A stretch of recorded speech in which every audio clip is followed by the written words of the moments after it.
বলা হয়েছিল সব রাজনৈতিক দল বা রাজনৈতিক নেতৃত্বের সঙ্গে আলাপ আলোচনার ভিত্তিতে জেনারেল ওয়াকারুজ্জামান সেনাবাহিনী প্রধান কথা বলবেন এবং কথা বলেছেন তিনি তাদের সঙ্গে। সেই সব পরিপ্রেক্ষিতে দেশের আগামী দিনগুলো কেমন হবে এক ধরনের বার্তা পাওয়া যাবে।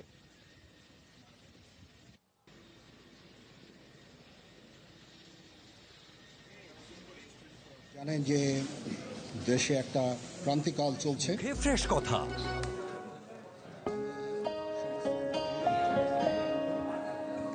আমন্ত্রণ করেছিলাম, ওনারা এখানে এসেছেন, আমরা একটা সুন্দর আলোচনা করেছি। সেখানে আমরা সিদ্ধান্ত নিয়েছি যে একটা ইন্টারিম গভর্নমেন্ট আমরা ফর্ম করব এবং ইন্টারিম গভর্নমেন্টের মাধ্যমে এদেশের সমস্ত কার্যকলাপ চলবে।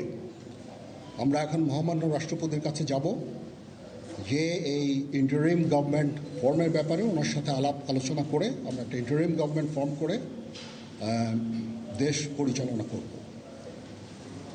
আমি আপনাদের কথা দিচ্ছি, সমস্ত হত্যা, সমস্ত অন্যায়ের বিচার আমরা করব। আপনারা সেনাবাহিনীর প্রতি আস্থা রাখেন, সশস্ত্র বাহিনীর প্রতি আস্থা রাখেন। আমি সমস্ত দায়িত্ব নিচ্ছি, আপনাদের জানমাল, এবং আপনাদেরকে আমি কথা দিচ্ছি যে আপনারা আশাহত হবেন না। ইনশাল্লাহ আপনাদের যত দাবি আছে সেই দাবিগুলো আমরা পূরণ করব এবং দেশে একটা শান্তি শৃঙ্খলা ফিরিয়ে নিয়ে আসব। আপনারা আমার সাথে সহযোগিতা করেন, দয়া করে আর এই ভাঙচুর, হত্যা, মারামারি, সংঘর্ষ এগুলো থেকে বিরত হন। আমি নিশ্চিত যে আপনারা যদি আমার কথা মতো চলেন, আমাদের সাথে যদি একসাথে যদি কাজ করি আমরা, নিঃসন্দেহে আমরা একটা সুন্দর পরিণতির দিকে আমরা অগ্রসর হতে পারব। আপনারা দয়া করে আমাকে সাহায্য করেন। মারামারি করে এই সংঘাতের মাধ্যমে আমরা আর কিছু অ্যাচিভ করতে পারবো না, আর কিছু আমরা পাবো না।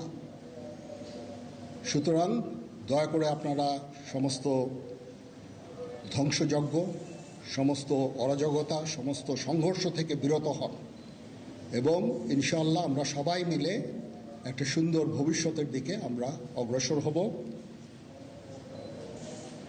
প্রতিটা হত্যার বিচার করা হবে, প্রতিটা অন্যায়ের বিচার হবে। আমরা আজকে সুন্দরভাবে কথা বলেছি, সমস্ত দলের প্রধান দলের নেতারা এখানে উপস্থিত ছিলেন। আমি ওনাদের ইনভাইট করেছিলাম এখানে, ওনারা ভেরি নাইস অফ দেম যে ওনারা এসেছেন, অ্যান্ড আমরা একটা সুন্দর আলোচনা করেছি এবং এই আলোচনাটা ফলপ্রসূ হবে বলে আমি মনে করছি এবং আমরা একটা সুন্দর একটা ইন্টারিম গভর্নমেন্ট ফর্ম করে আমরা দেশ পরিচালনা করব। মাননীয় প্রধানমন্ত্রী পদত্যাগ করেছেন এবং এখন একটা ইন্টারিম গভর্নমেন্ট ফর্ম করে আমরা আমাদের কার্যক্রম পরিচালনা করব। আপনারা একটু ধৈর্য ধরেন, আমাদের কিছু সময় দেন, ইনশাআল্লাহ আমরা সবাই মিলে সমস্ত সমস্যার সমাধান করতে সক্ষম হব। আপনারা আর এই সংঘাতের পথে যাবেন না এবং শান্তি শৃঙ্খলার পথে ফেরত চলে আসেন। আমাদের দেশের অনেক ক্ষতি হচ্ছে, অর্থ সম্পদের ক্ষতি হচ্ছে, জানের লোকজন মারা যাচ্ছে। তো এগুলো থেকে আপনারা বিরত হন এবং আমাদের সাহায্য করেন। আমি সমস্ত দায়িত্ব নিচ্ছি, আপনারা আমাকে সাহায্য করেন। সবাইকে ধন্যবাদ। আল্লাহ হাফিজ।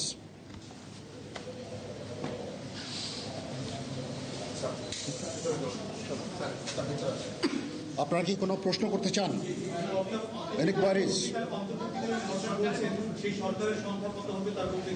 এখনও এটা না, এটা খুব আর্লি স্টেজ। আমরা যাব মহামান্য রাষ্ট্রপতির সাথে যে আলাপ আলোচনার মাধ্যমে এটা আমরা করব।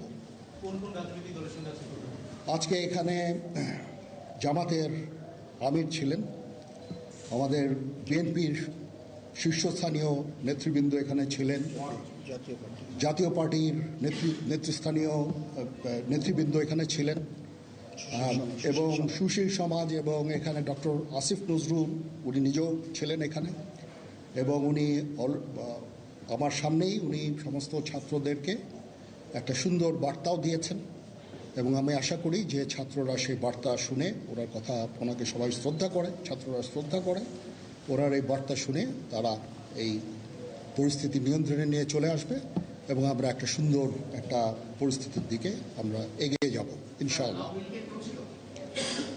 এখানে আওয়ামী লীগের কেউ ছিল না, আওয়ামী লীগের কেউ ছিল না।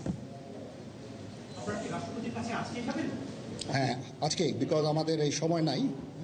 এটা একটা বিশেষ একটা পরিস্থিতি, আমরা আজকেই যে এই পরিস্থিতি এটা একটা আমরা একটা নিয়ন্ত্রণ নিয়ে আসবো।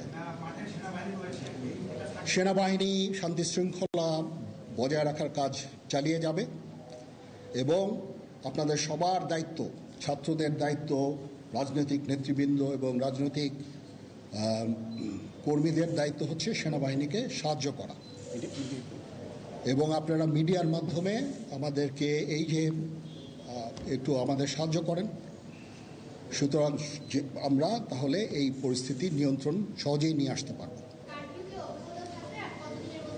না, যদি জিনিসটা শান্ত হয়ে যায় তাহলে আর কারফিউর কোনো প্রয়োজন নাই, কোনো জরুরি অবস্থার প্রয়োজন নাই, কোনো কারফিউর প্রয়োজন নাই, কোনো গোলাগুলির প্রয়োজন নাই। আমি আদেশ দিয়ে দিয়েছি সেনাবাহিনী কোনো গোলাগুলি করবে না, পুলিশ কোনো গোলাগুলি করবে না। আমি আশা করছি যে আমার এই বক্তব্যের পরে পরিস্থিতি উন্নতি হবে, আমরা একটা সুন্দর পরিবেশের দিকে যাচ্ছি।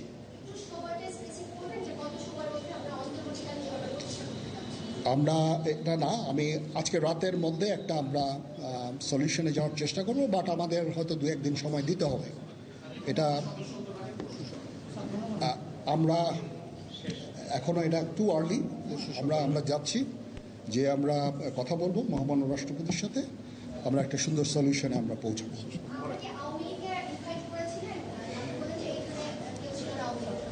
পরিস্থিতি ছিল খুব কম, সময় খুব কম ছিল। আমি যাদেরকে পেয়েছি অনেককেই আমি বলেছি, সবাই হতেন, বাট প্রধান রাজনৈতিক দলের সমস্ত নেতৃস্থানীয় নেতৃবৃন্দরা এখানে ছিলেন, তাদের সাথে আমি কথা বলেছি এবং ওনারা সবাই আমাদের এই প্রস্তাবে, এই যে আমরা যে আলোচনা করছি, সবাই এটাতে রাজি হয়েছেন। এখানে মমিনুল হক সাহেব ছিলেন, এখানে জামাতের আমির ছিলেন, জুনায়েদ সাকি উনি ছিলেন, তারপরে ডক্টর আসিফ নজরুল ছিলেন। আমরা সবাই মিলে এবং সবাই আমরা এটাতে একমত পোষণ করেছি। এখন ছাত্রদের কাজ হচ্ছে যে শান্ত হওয়া এবং আমাদেরকে সাহায্য করা। আমি তো বলছি এতক্ষণ আমার এই বক্তব্যের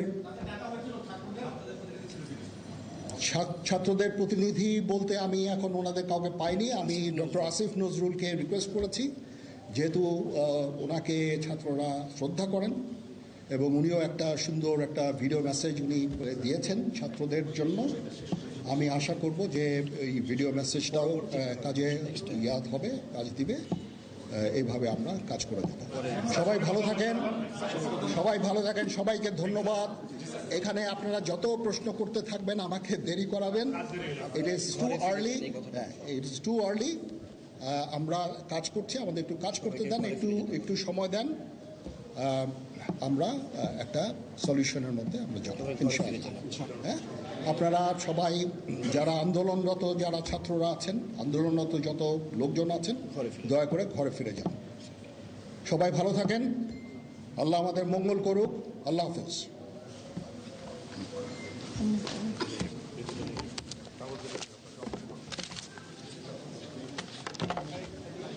প্রশ্ন করতে থাকবেন, আমাকে দেরি করাবেন। আপনাকে সতেজ ও সুস্থ রাখতে